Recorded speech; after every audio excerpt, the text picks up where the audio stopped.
എല്ലാവർക്കും സുഖമാണെന്ന് വിശ്വസിക്കുന്നു. ഇന്ന് ഒരു ബാങ്ക് അക്കൗണ്ട് ഇല്ലാത്തവർ വളരെ ചുരുക്കമാണ്. വീട്ടിൽ ക്ഷേമ പെൻഷന് പോലും ആവശ്യമായതോടുകൂടി എത്ര വാർദ്ധക്യത്തിലെത്തിയിട്ടുള്ള ആളുകൾക്ക് പോലും ഒരു ബാങ്ക് അക്കൗണ്ട് ഉണ്ട്. ഈ ബാങ്ക് അക്കൗണ്ടിലെല്ലാം മിക്കവാറും ആളുകൾക്ക്, അതായത് 99% ആളുകൾക്കും ATM കാർഡും ഉണ്ടാകും.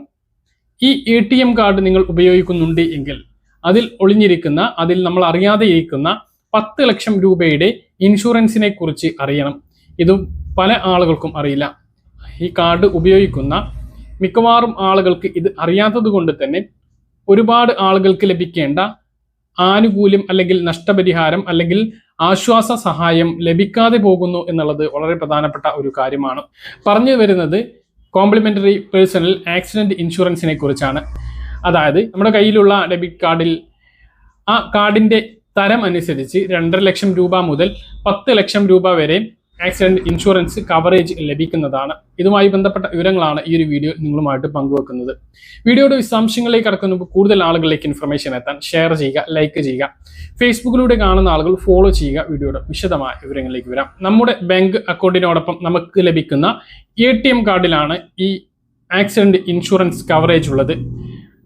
2.5 ലക്ഷം മുതൽ 10 ലക്ഷം രൂപ വരെയാണ് ഇതിന്റെ കവറേജ് ലഭിക്കുക. അപകടത്തിൽപ്പെട്ട് മരണമോ പൂർണ്ണമായിട്ടുള്ള അംഗവൈകല്യമോ സംഭവിക്കുമ്പോഴാണ് ഈ ഒരു ആശ്വാസ സഹായം എന്നുള്ള നിലക്ക് ഈ കോംപ്ലിമെന്ററി ആക്സിഡന്റ് ഇൻഷുറൻസ് കവറേജ് ലഭിക്കുന്നത്. മരണപ്പെട്ടാൽ കുടുംബാംഗങ്ങൾക്കും പൂർണ്ണമായ അംഗവൈകല്യത്തിന് നഷ്ടപരിഹാരമായി ആ വ്യക്തിക്കും ഈ ഒരു സഹായം ലഭിക്കുന്നു. കാർഡിന്റെ തരം, അതായത് ക്ലാസിക്, പ്ലാറ്റിനം, സിഗ്നേച്ചർ എന്നിവ തരംതിരിച്ചാണ് ഇൻഷുറൻസ് തുകയിൽ വ്യത്യാസം ഉണ്ടാകുന്നത്.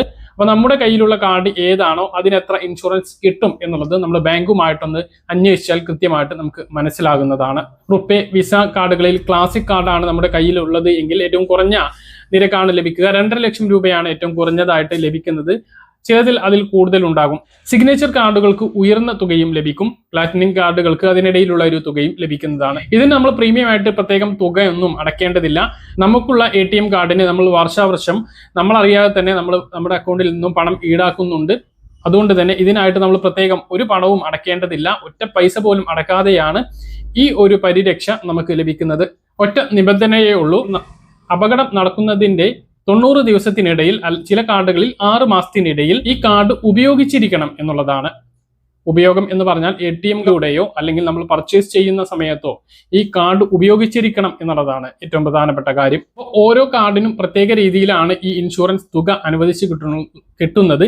അപ്പൊ നിങ്ങളുടെ ബാങ്കിൽ പോയിട്ട് ഇതേക്കുറിച്ചൊന്ന് അന്വേഷിക്കാൻ മറക്കരുത്. അതായത് ഇതിന്റെ അപകട ഇൻഷുറൻസ് ലഭിച്ചു കഴിഞ്ഞാൽ അപകടം നടന്ന് നിശ്ചിത ദിവസത്തിനുള്ളിൽ, ഒരു കൃത്യമായിട്ടുള്ള ദിവസത്തിനുള്ളിൽ, ചിലത് 6 മാസമാണ്, ചിലത് 1 മാസമായിരിക്കും. അപ്പോൾ നിങ്ങളുടെ ബാങ്കിൽ എത്രയാണോ ഇതിന്, അല്ലെങ്കിൽ നിങ്ങളുടെ കാർഡിൽ എത്രയാണോ ഇതിന് കാലാവധി ഉള്ളത്, ആ ഒരു നിശ്ചിത സമയത്തിനുള്ളിൽ തന്നെ അപേക്ഷ നൽകേണ്ടി വരും. ഈ അപേക്ഷ നൽകേണ്ടത് എത്ര സമയത്തിനുള്ളിലാണ്, എത്ര തുകയാണ് നമുക്ക് ലഭിക്കുക എന്നൊക്കെ നിങ്ങളുടെ ബാങ്ക് ഏതാണോ, നിങ്ങളുടെ കാർഡ് ഏതാണോ, ആ കാർഡുമായിട്ട് പോയിട്ട് ഒന്ന് അന്വേഷിച്ച് മനസ്സിലാക്കുക.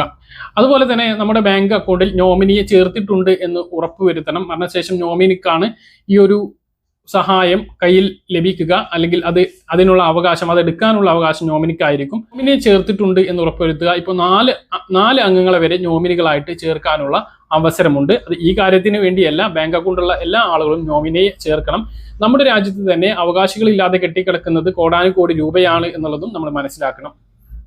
നമുക്കൊരു ബാങ്ക് അക്കൗണ്ട് ഉണ്ട് എങ്കിൽ പല രീതിയിലും ബാങ്ക് നമ്മുടെ കയ്യിൽ നിന്നും പണം ഈടാക്കാറുണ്ട്. അതുകൊണ്ട് തന്നെ നമ്മുടെ ഈ അവകാശം നമ്മൾ ആരും അറിയാതെ പോകരുത്. ധാരാളമായിട്ട് അപകടങ്ങൾ നടക്കുന്ന നാടാണ് നമ്മുടേത്. അതിൽ പല ആളുകളും മരണപ്പെടുന്നുണ്ട്. മരണപ്പെടുന്ന വ്യക്തിക്ക് ആശ്രിതരായിട്ടുള്ള ആളുകൾക്ക് വേറെ ആരും ഇല്ലാത്ത അവസ്ഥയുണ്ട്. അങ്ങനെയുള്ള ആളുകൾക്ക് എന്തായാലും ഒരു ATM കാർഡൊക്കെ ഉണ്ടാകും. ആ ATM കാർഡിലൂടെ ലഭിക്കുന്ന ഈ സഹായം അവർക്ക് ലഭിച്ചിരുന്നു എങ്കിൽ, ഒരുപാട് ആളുകൾക്ക് അതൊന്നും ലഭിക്കാതെ പോയി, ഒക്കെ ലഭിച്ചിരുന്നു എങ്കിൽ എന്തായേനെ എന്ന് നമ്മളൊന്ന് ചിന്തിക്കുക. അതുകൊണ്ട് തന്നെ ഇതേക്കുറിച്ച് എല്ലാവരും ബോധവാന്മാരാകണം. ഇനി മരണപ്പെട്ടിട്ടില്ല എങ്കിൽ പോലും നമുക്കൊരു പൂർണ്ണമായിട്ടുള്ള അംഗവൈകല്യം, നമ്മുടെ കൈ കൊണ്ടോ കാല് കൊണ്ടോ ഒന്നും ചെയ്യാൻ കഴിയാത്ത, അല്ലെങ്കിൽ പൂർണ്ണമായിട്ടും അതിന്റെ ശേഷി നഷ്ടപ്പെട്ടു പോകുന്ന, ഭാഗം തന്നെ തളർന്നു പോകുന്ന, പൂർണ്ണമായിട്ടും തന്നെ പോകുന്ന ഒരു അവസ്ഥയുണ്ടായാൽ, ആർക്കും വരാതിരിക്കട്ടെ, അങ്ങനെ ഉണ്ടാകുകയാണ് എങ്കിൽ, ഇത്തരം സഹായം ലഭിക്കുകയാണ് എങ്കിൽ അത് വലിയ ആശ്വാസം തന്നെയാകും. അതുകൊണ്ട് തന്നെ ഈ വിവരം പരമാവധി ആളുകളിലേക്ക് നിങ്ങൾ ഷെയർ ചെയ്യാൻ മറക്കരുത്. അപ്പോൾ പറഞ്ഞ കാര്യങ്ങൾ കൃത്യമായിട്ട് മനസ്സിലാണെന്ന് കരുതുന്നു. ഇതുപോലുള്ള ഇൻഫർമേഷനുകൾക്ക് ഫോളോ ചെയ്യുക, സബ്സ്ക്രൈബ് ചെയ്യുക. മറ്റൊരു വീഡിയോയുമായി നമുക്ക് വീണ്ടും കാണാം. ദൂരേക്കും ബൈ.